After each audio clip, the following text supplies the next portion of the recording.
what year was this scene filmed? Take a guess. 1920?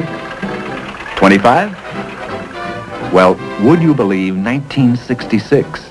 Because that's the answer. We're on the back lot at Universal City Studios where Thoroughly Modern Millie is in production. The street is crowded with antique automobiles, a huge camera crane, sound men, electricians, makeup artists, 300 extras, and just one star, Julie Andrews. The purpose of all this? To show how Thoroughly Modern Millie got that way.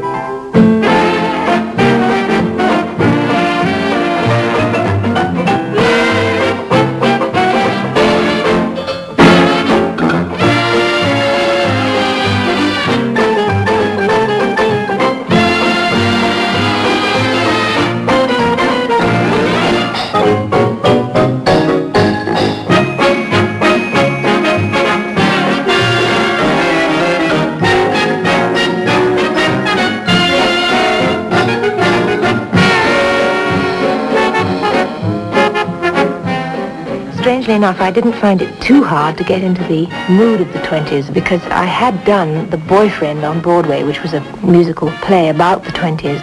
It helped me get the style for the movie.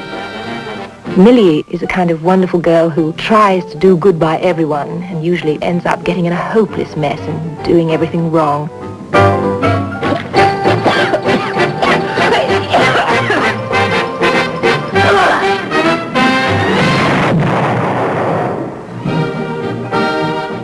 Universal's vast collection of old magazines and periodicals was especially valuable to producer Ross Hunter in creating a style for the production. The same magazines used for research turned up as props during filming. The art department had to design and supervise construction of dozens of elaborate sets, including a Chinese fireworks factory, a complete Long Island mansion, and both the interior... Push! 1, 2, 3! ...and exterior of this office building. These sketches enabled the art department to study each set for possible changes before costly building got underway.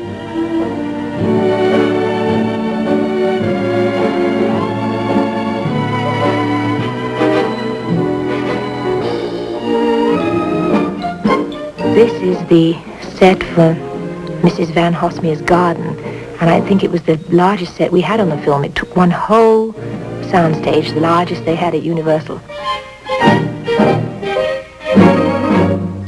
It's hard to describe the sort of picture that Millie is. It's really one of a kind. It is a musical, I suppose you could say it was that. It has a lot of music in it, but the music isn't employed the way it is in most musicals. A lot of the singing that I do is done or used as background music. Baby face, you've got the cutest little baby face. There is no other one could take your place, baby face. Hallelujah. Working with George Roy Hill was just marvelous, and we got along famously together.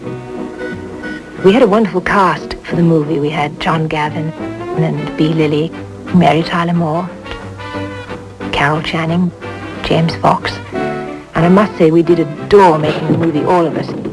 Of all the lavish wardrobe created for Thoroughly Modern Millie by world-famous designer Jean-Louis, Carol Channing's costumes posed the most unusual problem.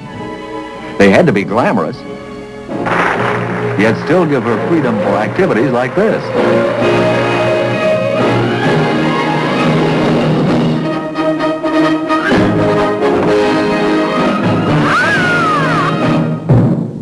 The studio filmed elaborate wardrobe tests.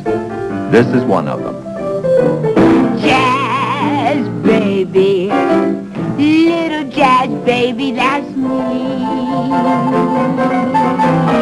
Rock to sleep while the cradle went to and fro. to and fro to the tune of the tickle-toe. Ever since I started in to grow, love to hear the music play and see my dear old mammy swaying. Razzmatazz, that's all I ever knew. All day long I never would get through. Jazzmatazz, that's all I wanna do. Little jazz, baby, that's me.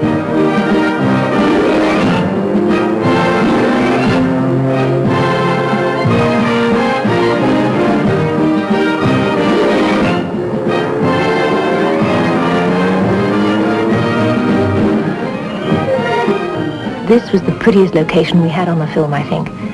We went up to Santa Barbara. It really was pretty, and those planes were just delightful.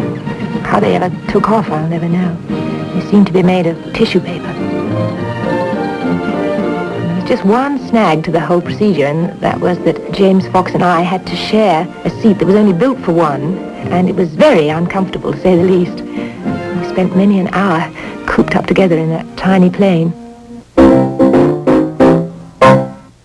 We rehearsed for about 6 weeks before the film even began shooting on some of the dance numbers, and then mostly tried to catch up at weekends or between takes or something like that on the rehearsals that had to be done while we were shooting.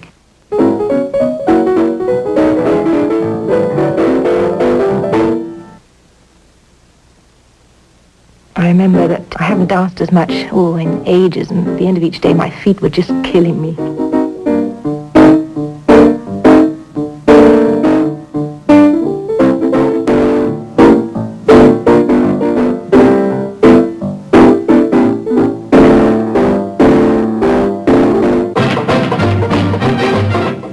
Suddenly, when we were working on Millie, we all found we were bubbling and happy, and I don't honestly think I've enjoyed making a movie as much as I did this one.